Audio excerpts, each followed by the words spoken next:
Daily Broadside, day 764. About a week and a half ago, I went and got my chest tattoo started. I never had anything on my chest until then, and I'm here to tell you that was the worst tattoo I've ever had in my life. And I want to remind you that I've got my entire back, my entire legs, like knee, ribs, stomach, all that crap, right?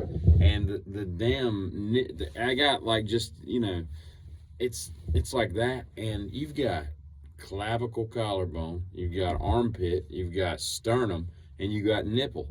It's like surrounded by the worst parts of the body ever. I'd heard mixed reviews on the chest, and I thought, it can't be that bad. I'm sure there'll be some touchy part. I'm gonna tell you what, that nipple, I thought we were on the nipple. We were 3 inches away from it. I had to look down. I was like, God, it like radiates pain. It's crazy. And I got to go back next month and finish it up and then do the other side. It's going to be one of them things, right? Just going to have to man up and heal. Speaking of tattoos, well, what made me say that was, I was sitting there thinking, I was like, you know what we should do? We should do, like skin removals when people die. Heal. Hey, chill out.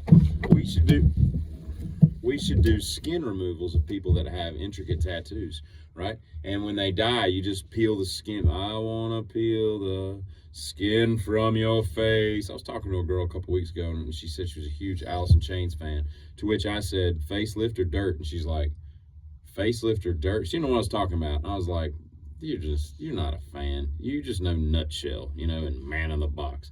Anyway, you peel all the skin off their body, you dry it out, little Ed Gein style, you can make a chair, a lampshade, whatever, or you can just make a nice little blanket, a little blanket of the skin of your loved one. I just think that'd be kind of a cool way to, memorialize the hell they went through on Earth to get all that crap put on their body instead of just incinerating it in an oven or burying it 6 feet underground.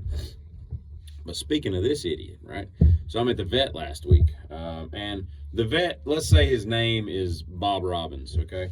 I didn't meet the vet until much later. I go in there, and this place was built in, like, the 20s. It's so old school. I love it. Reminds me of my old eye doctor.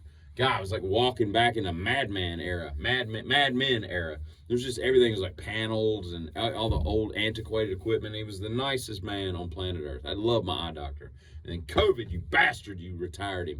And his son didn't pick up the practice and keep the thing going. His dad started it. He went, and then his son said, whatever, I'm going to go sell golf clubs or something. Anyway, so I'm at this really old school veterinarian office, and I take him in there, and I'm dealing with the, I guess it's a vet tech. I don't know what vet techs can and can't do. But at any rate, this lady comes in, and I'm not even in an exam room. I'm like around the corner, so I can just turn my head, and I'm behind the receptionist. I can see, everything. She comes in, I need to get Smuckers, and she's like, okay, that'll be $400. And she's like, $400? I ain't got $400. I just came up to get Smuckers. They didn't tell me I didn't need no money. Plymouth Rock landed on us. We didn't land on Plymouth Rock. Anyway, so she's raising Cain, and I'm like, oh, giddy up. Little veterinary action. I'm like the only customer in there. And so I'm listening to this, and I'm, biding my time whether I need to give back up to the receptionist. Just come over and launch the atomic elbow over the top rope. Anyway, so she goes back outside to talk to whoever dropped her off to come get Smuckers. And the lady that I'm dealing with, the vet tech or the assistant vet, I don't know what she was, she's like, she calls the vet, but she calls him by his last name. She's like, Robbins, you're going to need to come in here and deal with this because I ain't dealing with this today, right?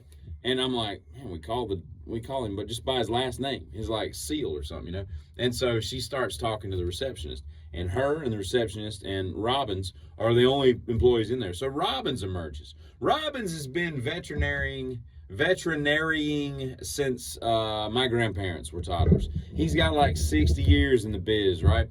He waddles in, nice little man. He's like, he's got like his pants really high, and he's got 800 things in his pocket, little pins and whatnot. A little glass case for his glasses. Remember those things? They have a little clip. It's a good look. Ladies die for that. Anyway, so he comes in there like, Robin's going to deal with her. He's like, what's the problem? He explains. He's like, oh, the lady with Smuckers. Yeah. He's like, we put a lot of money into that dog. She owes us way more than that. I'm cutting her a deal at $400. And I'm like, oh, this is going to be great.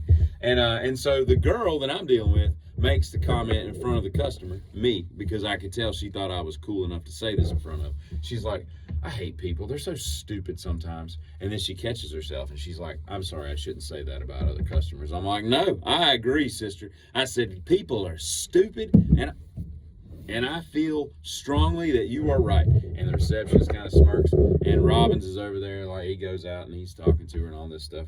And while before he leaves, Robin starts talking about he starts talking to me. You know, he comes in, he's like, you know, hey, what's going on? Blah blah blah. And we're talking while this lady's waiting to come back inside to argue her bill or Smucker's bill, whatever. And he's like, and so he starts explaining the situation to me. He's like, sir, he's like, I've put a lot of money into that dog. Now I just heard him say that. I'm in the room, right? He's like, I put a lot of money in that dog. $400 doesn't even touch. She fed it some, I don't even know what the heck they were feeding it, but we had to like pump its stomach, and it came in just coming out of every end, you know, and all this. And so I said, I decided, well, if I'm being a part of this, I felt like I was part of the staff, you know. So I joined in, you know, and I was like, Robbins, I called him Robbins. I said, Robbins, you ain't got to explain nothing to me. I said, y'all all can hate whoever you want, and I'll support it. And all, and he's kind of looking at me like, but it was great. And then the lady comes in, and she's a little more mad. Then she goes out and get the grandma who was waiting in the car, who owns Smuckers. Like, why are you going to drop somebody out to get Smuckers? You're the Smuckers owner. Mother Smucker. So you go, so the grandma comes in, and of course, it, you know, just blew everybody's wad because she was just as nice as could be. Oh, it's fine. I'll give you $200 today, and I'll give you the rest. And I'm like, man, I just wanted, like, I wanted Robbins to just put the smack down, you know? But anyway, the last thing I'll leave you with is that somewhere out there, dreams do come true. Somewhere out there, I swear. Hey, chill. We're almost done. So look, she's like 4 feet taller, but she's not. She's just standing on this box in the middle. Right. Okay. Somewhere out there, there is a sardine manufacturing facility that has a parking lot that is way too overcrowded for the number of employees there. Just saying. Kidding.